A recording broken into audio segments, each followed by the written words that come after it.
Okay, team level 2. In our glasses this afternoon, we have a white Burgundy. Okay, can you tell me what grape variety white Burgundy is probably going to be made from? I'll give you a few seconds to think about it before I reveal what the grape variety is. I'm sure you know anyway, because you must have read the chapter on Burgundy wines by now. But Chardonnay is the most widely used. There are a couple of others, but they're irrelevant at this stage. All we're worried about really is Chardonnay, is the grape variety that's used mostly in white Burgundy. That's what we're looking at in our glasses just now. You will notice, I hope, that the colour of this wine is deeper than some of the other wines that we've tried in previous videos. It has a medium lemon depth of and colour of it has a medium level of intensity, and it is lemon in colour. You could just about say gold. I'd let you say gold as well too, really. Where do you think that colour's come from? Why do you think we've got a deeper colour in this wine? One of the reasons is because it's a different grape variety that we're trying, but it's also a result of the winemaking techniques that are used in Burgundy. The barrel fermentation, barrel maturation, lees contact, malolactic fermentation all contribute to the colour of the wine. Those techniques are important to read about, so go back to your books. If you haven't read about them already, go back to your books and find out what those techniques are and how the winemaker uses those to influence the style and quality of the wine. Okay, on the nose, yeah, medium. No, even more than that, pronounced intensity. I'm getting it there. So we're going to go pronounced intensity.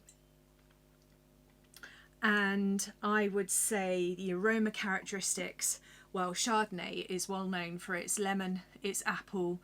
In slightly warmer climates, you'll get more tropical fruits.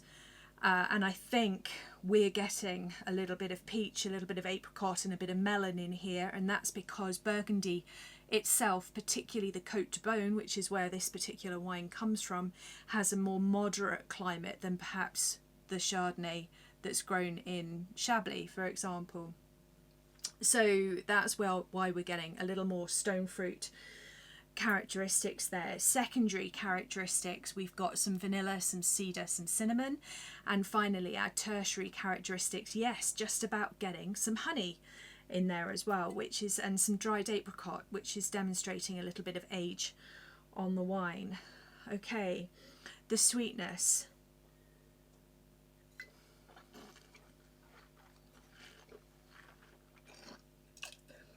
Okay, dry with a moderate or medium level of acidity. Again, remember Côte de Beaune, so it's going to have less acidity than a Chardonnay from Chablis would do, for example. No tannin because we're talking about white wine. Medium level of alcohol, we're about 13%. Full-bodied. It's got quite a bit of weight there, so we'd describe this as full-bodied.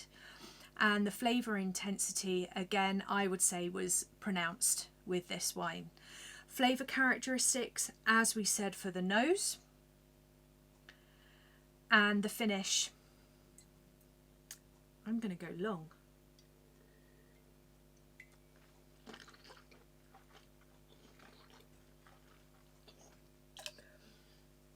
Yeah, long. So, what are we going to say for our conclusion? Well, I think we have to say that this wine is outstanding. We could say that it was very good, actually. So I think we could also use the term very good. It delivers in terms of complexity. So we've got all three clusters in our wine. Primary, secondary and tertiary characteristics.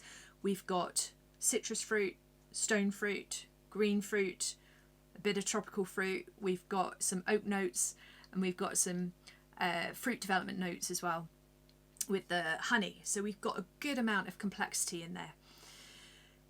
We said long finish and we said that it was pronounced in intensity. Do you know what? If I was assessing this at level 3, I would say that it had medium plus intensity and it had a medium plus finish. I think that's just where this wine doesn't quite deliver, is in that concentration of flavour and that length of finish. But I don't think that saying medium tells the whole story of this wine either. So I think we're looking at a very good wine here, and that's what we'd expect. What we're actually got in this particular glass, and you might have a Meursault or a Puligny Montrachet, but what we're looking at today is a Saint Véran in this particular glass. Saint Véran is one of the sort of lesser sites in Burgundy that doesn't produce wines with quite as much concentration or finish as you might expect in one of the more well-known villages such as Meursault or Puligny Montrachet. It certainly not as much as you might get in a Premier Cru or a Grand Cru site. That's another important labelling term that you must go away and look at if you haven't done already.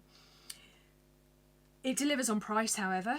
You're not going to have to spend so much on a Saint Véran. Might be a bit more affordable if you're looking for wine for a wine list or to serve with a nice dinner, then something like Saint Véran would possibly do the job for you instead. I hope you enjoyed that. Chardonnay is one of my favourite grape varieties, and I like that wine very, very much.